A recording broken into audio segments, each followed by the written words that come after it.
So, Commie, there's one other thing that I don't know if everyone listening knows that we have in common is that we both got to live in that shithole Russia for a hockey season to end our career. Yeah. Can you please... That sounds like Sideshow Bob. Can you please let us into the story of that you mentioned to me in England this summer about the bar and what happened there? Yeah, all right. I can definitely do that. So I played in Vladivostok. The rest of the league, other than one team, is on the western side of Russia or in Europe. So our road trips in Vladivostok would start with a 10-hour flight from Vladivostok to Moscow. And it was a 7-hour time change minimum. So we played, the year I was there, it was 4 games on the road, 4 at home. 4 games on the road, 4 at home. So needless to say, we were constantly flying and constantly jet lagged. So that kind of sets up a little bit what happened. So we play the Red Army in Moscow on whatever day it was, get on the plane, fly all night 10 hours, lose 7 hours, land in Vladivostok at like 2 in the afternoon. I go back to my apartment. I'm exhausted. I'm like, but I know this is kind of right before the Olympics, the Sochi Olympics. I'm like, all right, I know I can't sleep, man. It's 4 in the afternoon. If I go to sleep, I'm going to be up at midnight. I'm like, my body's fucked. So I'm like trying to stay up. One of the Russian guys texts me. He's like, hey, we're going for dinner. I'm like, all right. And that means you're out. in one. Yeah, in one. So we end up going to this restaurant, which a French place in Vladivostok, legitimately on North American standards, it is a 5-star restaurant. It's nice. Wow. So we sit down. Yeah, it's a nice place. Sit down. It's probably like 5 o'clock in the afternoon or in the evening. Start crushing beers, like crushing them. So I end up, we're bullshitting. One guy played over here, so he speaks English. And then another guy was young, no English.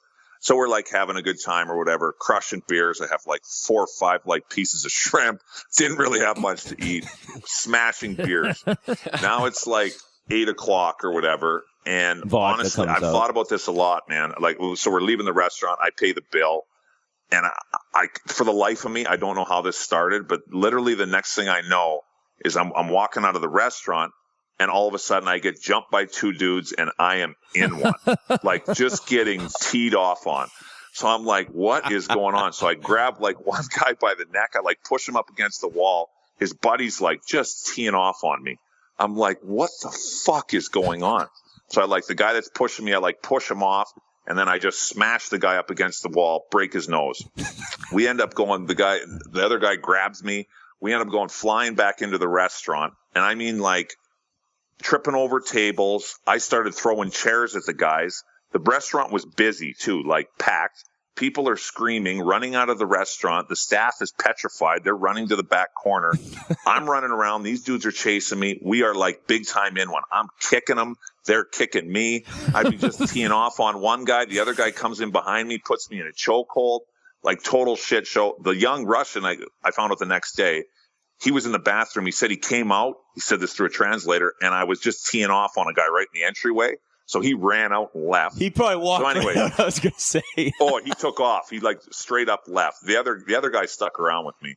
So anyways, end of the fight kind of, and it actually ended. The cops come or whatever. It was actually probably a good thing for me, because when they ended up showing up, I was on my back, laying on top of a guy. I was in a full-blown chokehold. I was trying to, like, reverse headbutt the guy, like, on the ground.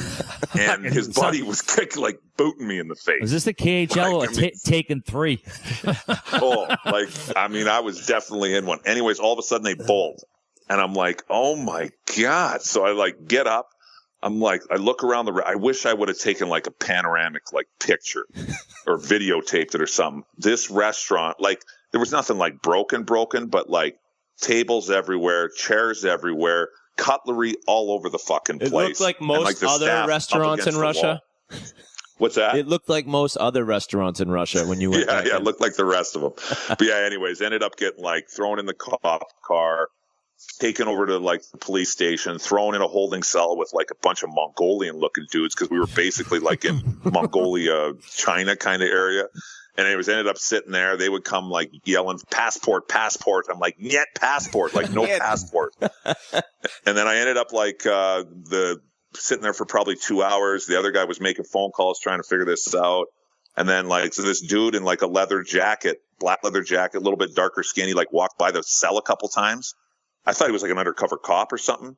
And then all of a sudden he just kind of stopped. He opened up the door to the jail cell, and he just nodded at me and like waved at me to come over. I'm like, all right. I just got up, walked out, and walked right out the front door. See you later. So you technically escaped from Russian jail. Gone. Right out the front door. As we were walking down, like the team manager was coming up. And I just waved at him, and this guy took me right back to the bar.